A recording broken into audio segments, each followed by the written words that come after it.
Brian Buckwalter with DAV, and today I'm joined by Al Labelle. Al is a DAV Life member in Wisconsin, and he wears many hats in our organization. And one of those roles is he's the chair of DAV's National Interim Legislation Committee. He's joining me today to talk more about the DAV and Auxiliary National Convention and what our members and guests can expect. We're going to be gathering in Orlando August 6th through the 9th with thousands of our closest friends. Al, thank you for joining me today. Convention is just days away. Are you ready? I certainly am ready. Can't you feel the enthusiasm? I'm ready to go. Now, this is going to be my first convention, and you've been to how many? My first one was 2006 in New Orleans. And I've been to everyone since then. Okay, so you're excited about it. It must be good if you've been to that many and you're just ready to go. What are you most excited about heading into this year's convention? Well, it's always great to reconnect with old friends who I've made over the years. Certainly, I do a lot of legislative work, so I've gotten to know a lot of the national staff to begin with, both in legislation and communication for that matter. And it's always nice to reconnect with people. Yeah, convention's great, DAV's great because we're a family, right? We're able to get together, we're able to have a good time. But convention is, from my understanding, it's so much more than that. A lot of work gets done in a really short amount of time. Can you tell me a little bit more about what kind of business is done at convention and why is it important for members to actually come? Well, it's important in that like I mentioned previously, our first one was 2006, and every year I learned something I didn't know. So that would be the major reason why they should go. In Wisconsin, we really stress the fact we try to recruit as many people as we can to attend the convention. This year, we will have 18 members attending from the department and 4 from the auxiliary. And it's a really great time to understand who DAV is and what we really do, and the specifics of what we really do. Yeah, and you were saying that there's a lot of seminars. What about business? Things happen, like resolutions are made, plans are made, votes happen. Can you tell me a little bit more about that? Well, as I said previously, I do a lot of legislative work at the Capitol in Washington. I usually, pre-pandemic, would go out 2 or 3 times a year. One of them, of course, was midwinter. But regarding the convention, like the first day, Saturday, August 5th, at 7:45, we'll have an interim legislation committee meeting, of which we'll discuss some resolutions that need to be submitted along with other business and get updates and exchange what each of us have been doing and what we know. So also there'll be important seminars and workshops that I need to go to. And one of them will be done on veterans' rights and legislation. I know there'll be a seminar during the convention or on the veterans' rights and legislation. And there will be an interview with, I believe the secretary will be coming out.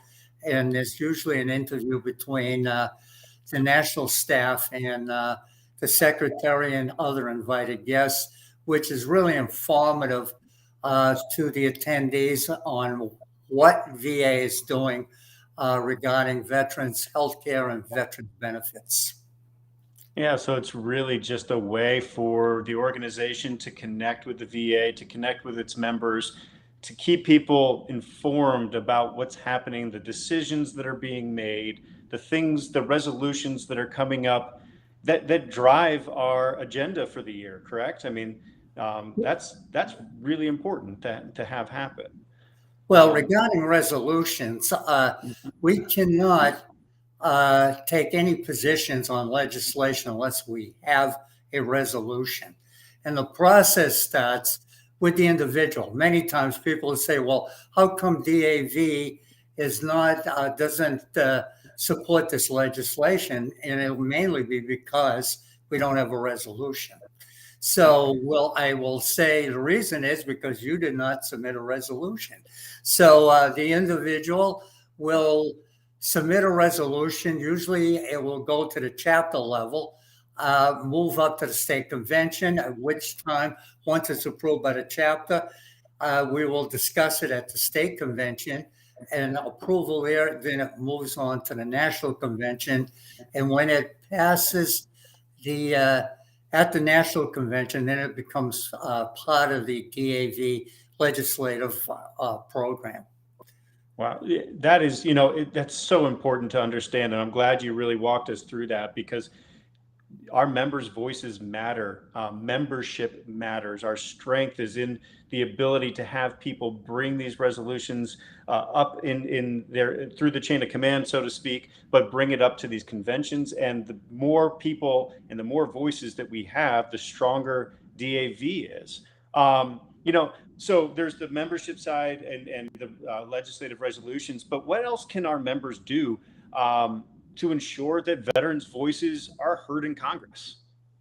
Well, first, what they can do, particularly to contact their representatives and senators, DAV has what is called the Commanders Action Network, and you can go to dav.quorum.us and contact your representatives and senators through the network. And basically what it is, you will get an email which is pre-written, but it can be modified, and we really stress people to personalize them the best they can. And once that is completed, then you can hit submit, and it will automatically go to your representative and 2 senators. Excellent. And you can see we have the link right down there. We just had it up on screen for everyone. I encourage to check that out, to use your voice as a member. Al, finally, as we wrap up here, is there anything else that you'd like to share about convention? Maybe something I didn't ask you, or maybe something a little known, can't miss, when we go down there. Let me just wrap up the legislation part. We really encourage people to join the CAN because we're only as effective as people make us. When legislation is really a team effort, the national staff is terrific. Like Shane has been running around Capitol Hill here the last couple of days on the Honoring Our Pact Act, which is an historic comprehensive omnibus bill on toxic exposure. And the bill covers all toxic exposure, starting with radiation risk, Agent Orange, burn pits, and PFAS. So Shane does a terrific job doing that, and many of us do. But we need the voices that we present, or the presentations that are given. They need to be amplified by the voices of our members and supporters. So I just had to finish that up.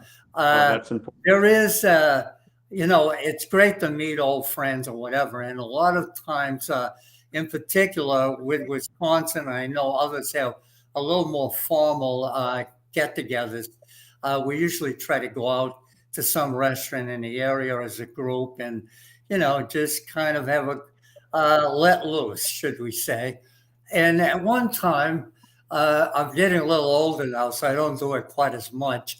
But sometimes we settle some issues and problems at the bar, having a drink or two and rekindling old friendships and things like that. So it's not all work. We try to also intersperse some fun along with the important business that we do at the convention.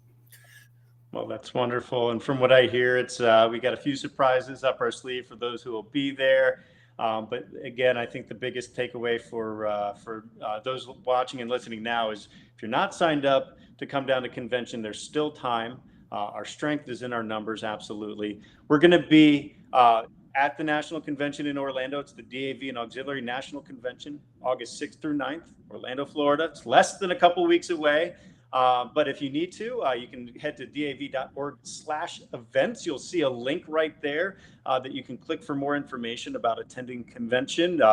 Al, thank you so much for your time. I'm really looking forward to seeing you again and joining you down at convention.